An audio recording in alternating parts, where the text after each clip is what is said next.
আগামী ফেব্রুয়ারিতে নির্বাচন আয়োজনে কোনো বাধা দেখছে না বিএনপি। দুপুরে চট্টগ্রামের হাটহাজারীতে হেফাজতে ইসলামের প্রয়াত আমির মাওলানা শাহ আহমদ শফির কবর জিয়ারত করে এসব কথা বলেন বিএনপির স্থায়ী কমিটির সদস্য নজরুল ইসলাম খান।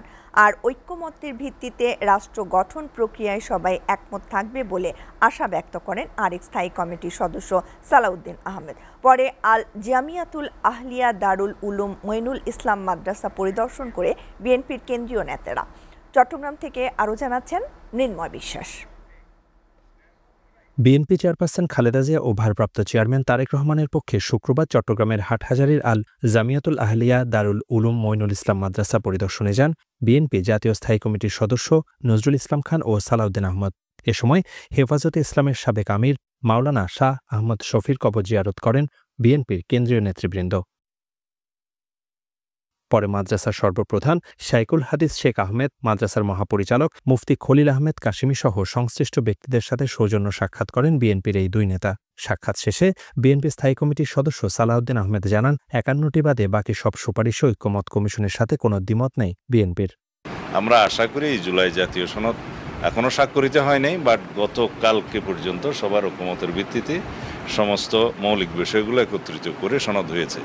আমরা ৮২৬টি মোট প্রস্তাবের মধ্যে ৫১টি বাদে 51 বাদে বাকি সবগুলোতে একমত হয়েছি।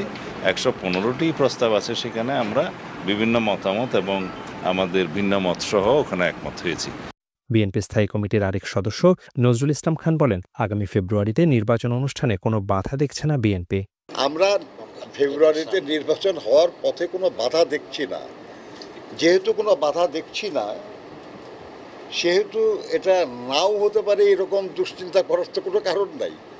আমরা অপেক্ষা করছি যে শিগগিরই সরকার এই ব্যাপারে তাদের বক্তব্য, সুস্পষ্ট বক্তব্য নিয়ে আসবেন এবং নির্বাচন কমিশনকে সেই অনুযায়ী পরামর্শ দেবেন। এ সময় নির্বাচনের মাধ্যমে যদি গণতান্ত্রিক সরকার প্রতিষ্ঠা করা না যায়, তাহলে নিপীড়িত মানুষের আকাঙ্ক্ষা অসম্পূর্ণ থেকে যাবে বলে মন্তব্য করেন বিএনপি নেতারা। মৃন্ময় বিশ্বাস, এসএটিভি, চট্টগ্রাম।